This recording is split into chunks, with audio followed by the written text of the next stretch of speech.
ساکی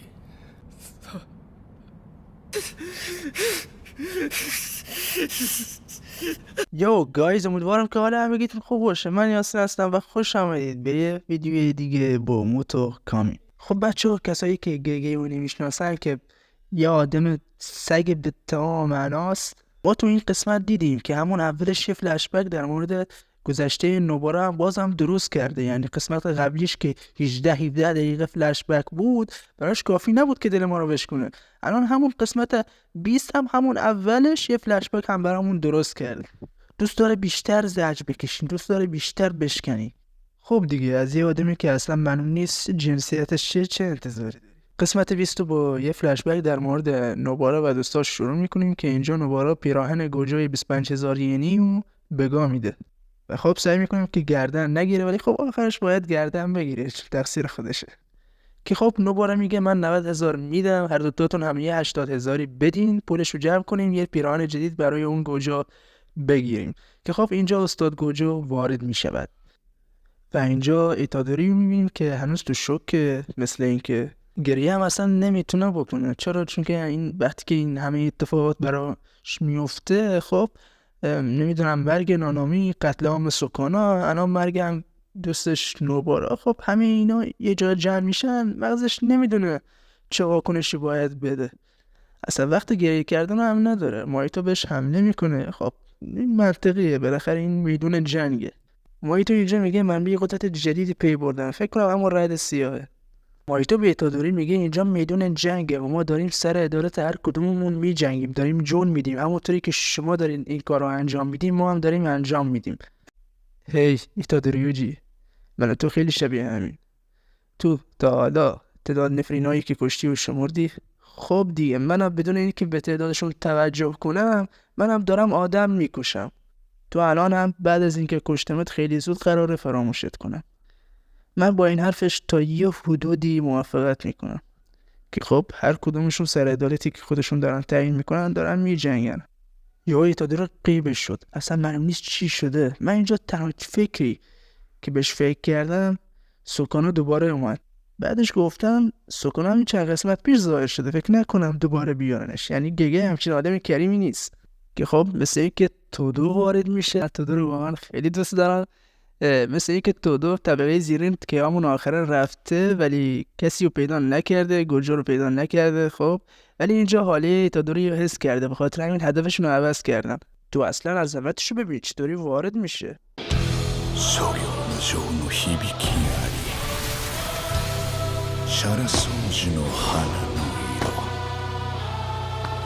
خب همراهش نیتا میگه من تمام سرمو برای اون دختره کردم ولی مثل این که میمیره، احتمال زیادش. تودو میگه حالا این حرفاتو بذار کنار، بیا برادرم ایتادوری رو شفا بده. و تودو به یوجی میگه بلند شو برادر من، جنگ ماها از الان شروع میشه. که خب ایتادوری میگه اینجا نوبارا مرده، نانامی مرده، نمیدونم سوکانا این همه آدم کشته. من خواستم همون اندازه که سوکانا آدم کشته من برم آدم نجات بدم ولی نتونستم. من فقط یک آدم کشم، نمیتونم دیگه به جنگم، دیگه تواناییشو ندارم، دیگه طاقت ندارم. من اینجا از حرفایی که تودو زده خوشم اومد.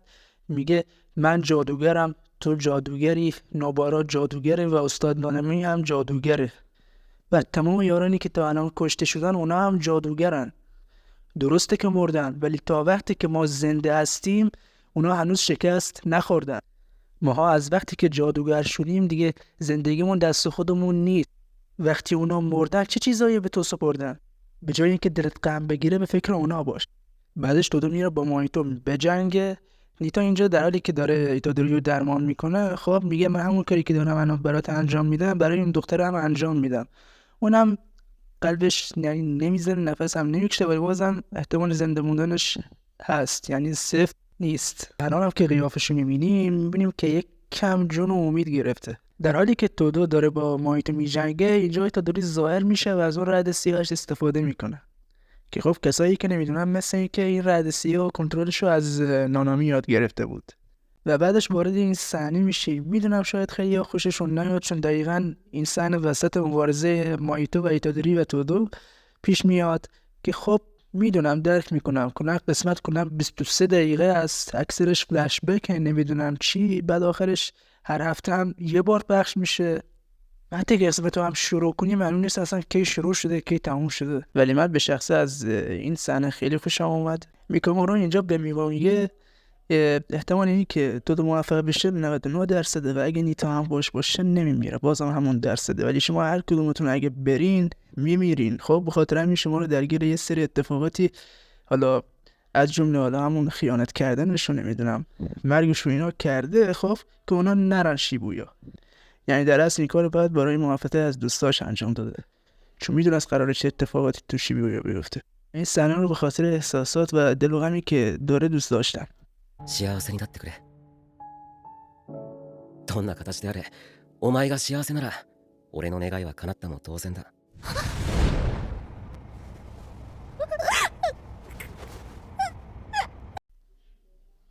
و اما به مبارزهمون برمیگردیم. مایتو اینجا میگه اون لعنتی هنوز صحیح و سالمه، ولی ایتادوری 10% مونده از قدرتش و من 40%. البته این 40% به خاطر اون زنی که ترسمش رو من زده این اتفاق برام افتاده. حالا که تا اینجای ویدیو اومدین حتما ویدیو رو لایک بزنید که یوتیوب به اشخاص دیگه ای نشونش بده این ویدیو رو. و مرسی واقعا، دمتون گرم. مبارزه مایتو واقعا خیلی کثیفه، چون هر آدمی که جلوش میبینه به اسلحه تبدیلش میکنه و با اونو میجنگه.